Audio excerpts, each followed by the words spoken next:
Bon, Sam Hamad qui est... Antoine, est-ce que tu nous entends? Allô, Antoine? Je sais pas. Bon, on va essayer de retrouver Antoine qui continue de se placer. Elsie, Rodolphe, bonjour à vous deux.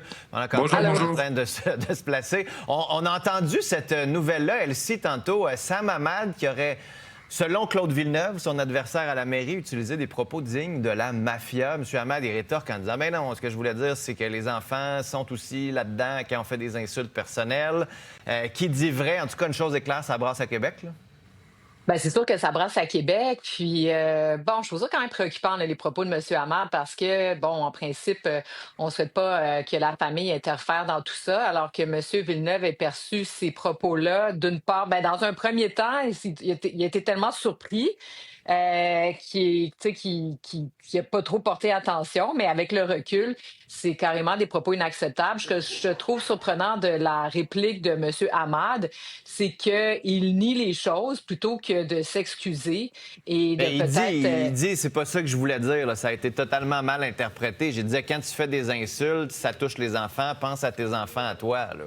Ben, mais c'est quoi le rapport de dire ça? Je veux dire, on est dans quel monde politique? Je trouve que c'est vrai que ça fait un peu politique des années... des années passées. Je veux dire, on est supposé être capable de faire de la politique de façon digne et droite, là. Donc, non, OK. je m'interroge vraiment sur ces propos-là de M. Hamad. Rodolphe, toi, crois-tu aux explications de Sam Hamad ou c'est comme encore une bourde qui s'ajoute et qui s'additionne à toutes celles qu'on a depuis le début? Bon, ben c'est surtout, je pense, une bourde et un mauvais narratif. Là, on avait les fausses images, on avait la conférence de presse où il y a l'eau qui est sortie, et là maintenant on a encore cette controverse. Et au bout d'un moment, il faudrait parler de contenu et de fond, et pas seulement d'avoir de la mauvaise publicité sur la forme. Il y avait aussi la fameuse vidéo, la chanson qui est sortie. Là, donc au bout d'un moment, ils sont en train de s'attaquer mutuellement, mais surtout, je pense qu'on n'est pas en train de parler de fond, et c'est pas une bonne image pour Sam Hamad. Et bon, pour l'instant, on va laisser peut-être le bénéfice du doute. Mais quand même, là, ça veut dire qu'il va falloir qu'on sache qu'est-ce qui s'est passé et que le clan Hamad arrête d'avoir comme ça que de la mauvaise publicité sur cette campagne électorale. Antoine, ça réagit comment à Québec? Bien, vous savez dans quel contexte ça s'est fait, hein? C'est Karine Gagnon, la chroniqueuse du Journal de Québec, qui a dit que Sam Hamad, finalement, était un intimidateur. Sa chronique, c'était ça. Donc, pourquoi c'est un intimidateur? Bien, parce que il y a Bruno Marchand qui a accordé une grande entrevue au Journal où il a présenté son plan d'investissement dans Saint-Roch pour remonter Saint-Roch. Et là, Sam Hamad, en pleine conférence de presse, a regardé Karine Gagnon, a dit, ben c'est une espèce de truc publicitaire que vous faites, puis il a vraiment accusé le journal et Karine. Et là, Karine a trouvé que c'était de l'intimidation. Elle a dit, ben voyons, si vous avez des projets à nous proposer, si vous voulez nous accorder une entrevue sur un de vos projets, on est preneur, tu sais. Ben ouais. Et donc, c'est Claude Villeneuve, après, qui a dit, vous savez, dans une conférence de presse ce matin, vous n'êtes pas la première, Mme Gagnon, puis le journal, d'avoir subi de l'intimidation. Et c'est là qu'il a expliqué son interprétation des propos d'Hamad. Hein? Hamad aurait dit ça, tu penses à tes petites filles quand tu m'attaques. Bon. Et bon, réponse d'Hamad, non, je voulais dire, c'est dur la politique, faites attention quand vous m'attaquez, on a des familles, puis pour elles n'ont pas demandé à être en politique. Et là, il a dit, j'ai dit ça aussi à Jackie Smith de Transition Québec. Or, moi, j'ai appelé à Transition Québec tout à l'heure, puis on dit effectivement, M. Hamad a dit à Mme Smith, écoutez, là, élevons le débat, attaquons-nous pas personnellement parce que c'est dur pour les familles. Alors, est-ce qu'il est possible qu'il ait dit deux choses différentes à Claude Villeneuve et à Jackie Smith? Oui. OK.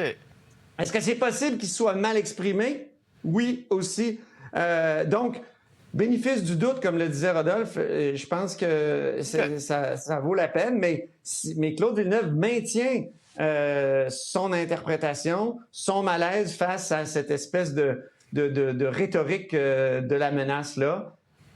Oui, comme tu le disais, Philippe Vincent, ça joue dur. Ça joue dur. Hey, je veux vous entendre sur Mado, Loulou, les contrats, SAP, à la commission de Galant. Elsie, on a encore Carl Malenfant qui témoigne. C'est que je t'aime, ma Loulou, ce matin dans des courriels. Là, les courriels semblent dire qu'on veut absolument qu'SAP, une firme allemande, puisse faire un appel d'offres, puis on va amener l'appel d'offres d'une façon à ce que ce ne soit pas le plus bas soumissionnaire, parce qu'on le sait que ça va être des pas bons de toute façon. Est-ce que l'étau est en train de se resserrer autour de Carl Malenfant?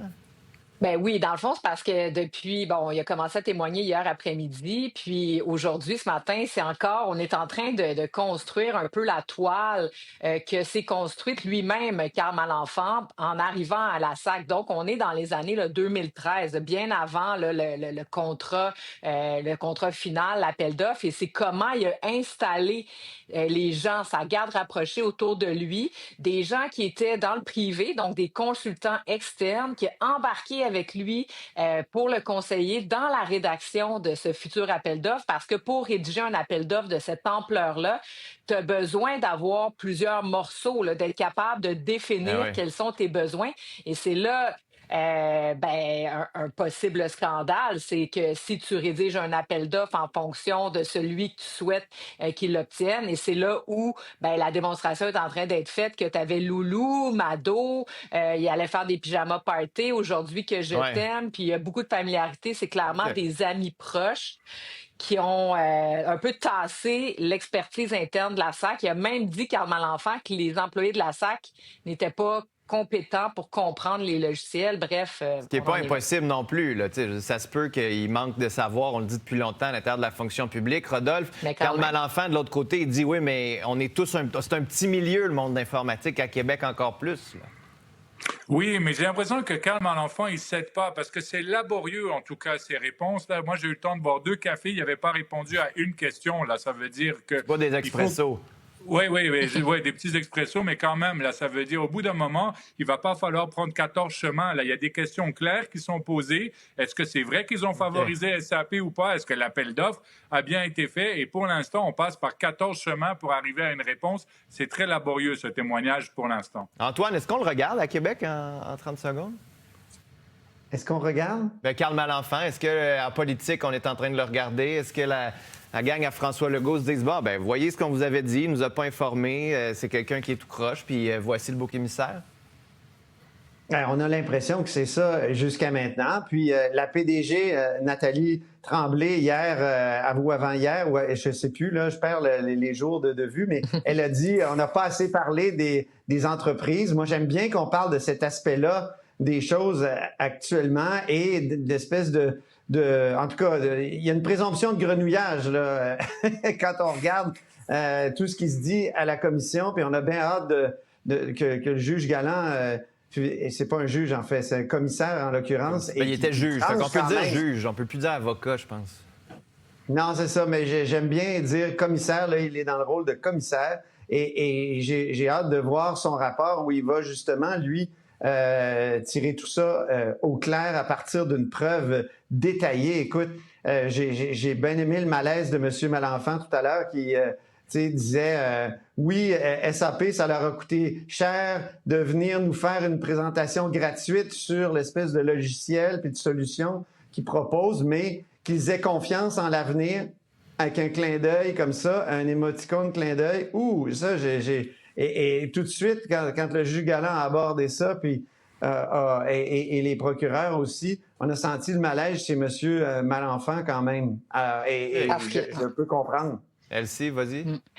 Ben oui, c'est ça. Puis tu sais, si on revient un peu là, sur le témoignage de l'ex-PDG, Mme Tremblay, qui a été là à la barre quand même près 2 jours, presque 3 jours, tu sais, ce qu'on comprend aussi, c'est que l'appel d'offres a été rédigé avec des termes et des clauses du contrat. Il y avait des ressources internes de la SAC, mais externes, puis il y avait 3 phases. Après la phase 1, on s'est rendu compte qu'on s'en allait dans le mur, puis on n'était pas capable de livrer.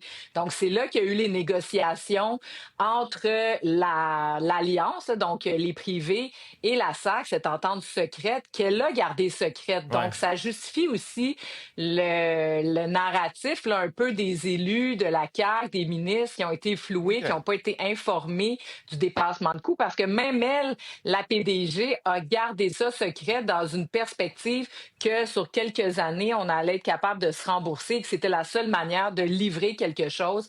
Mais j'ai hâte, effectivement, on avait raison de pointer le fait que c'est ces firmes-là, les IBM de ce monde, LGS, qui ont possiblement floué les Québécois.